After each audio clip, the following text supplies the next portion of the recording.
आपके सपने ही मोदी का संकल्प है। खुलुमबाय आं उदांस्रि बर' दिनै आरो गोदान रादाबजों नुजाथिफैदों। दिनैनि गिबि रादाबानो जादों बर' हारिखौ गेरेमसा माहारि दानायाबो एबसुनि थारिख दिपेन बर'आ चिरांनि बिजनियाव बुंदों।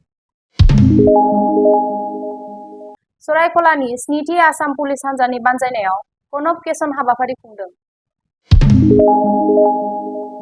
पर्बतझरा हालामनि रायजो राजाफोरा आथिखालनि MCLA नि आखुखौ गोजोननाय गैया होनना बुंदों। बेखौ प्रमद बर'आ बुंदों। अरुणाचल प्रदेशआव जानाय गिख्रंथाव लामानि जाब्रबथायाव गसाइगावनि 4 सुबुंनि जिउ खहा। आसाम पुलिसनि बानजायनायाव गथ'सा मोनथाय सप्ताखौ लोब्बा लानानै बिजिआर गोजौसिन गेजेरारि फरायसालियाव सांग्रांथि मेल खुंदों। एबसु बानजायनायाव गुबुन गुबुन फरायसालिफोराव थुलुंगाखां हाबाफारि खुंदों।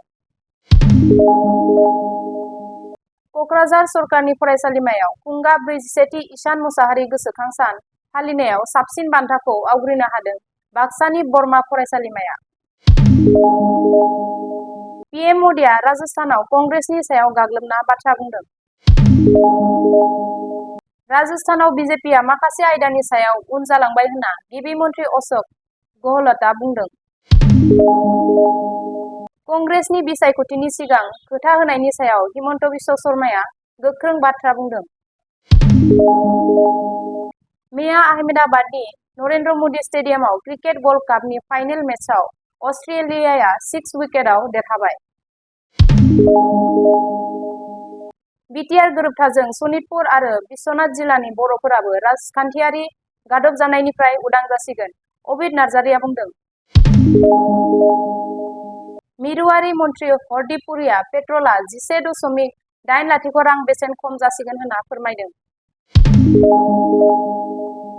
सरकारा 94 लाख नखरफोरनो 2 लाख रां होगोन। आपके सपने ही मोदी का संकल्प है।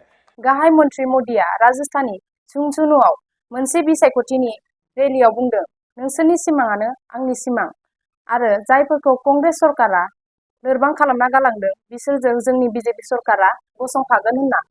दिनै वर्ल्ड चिल्ड्रेन्स डेनि गिबि मन्त्रि हिमन्त बिश्व शर्माया बुंदों दि गथ'फोरा फरायनाय गेलेनाय आरो मोननांगौ मोन्थाइखौ लानायनि मोन्थाइ दं होनना आरो बुंबावो दिनै मुलुगनां गथ'नि सानाव आंनिफ्राय गथ'फोरनिसिम गोजोन हामग्लायथि बावहरनाय थाबाय होनना।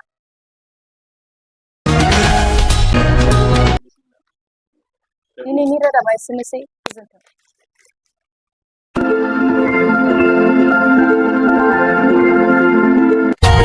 For more updates, subscribe to our channel, click the show links and enjoy watching the videos.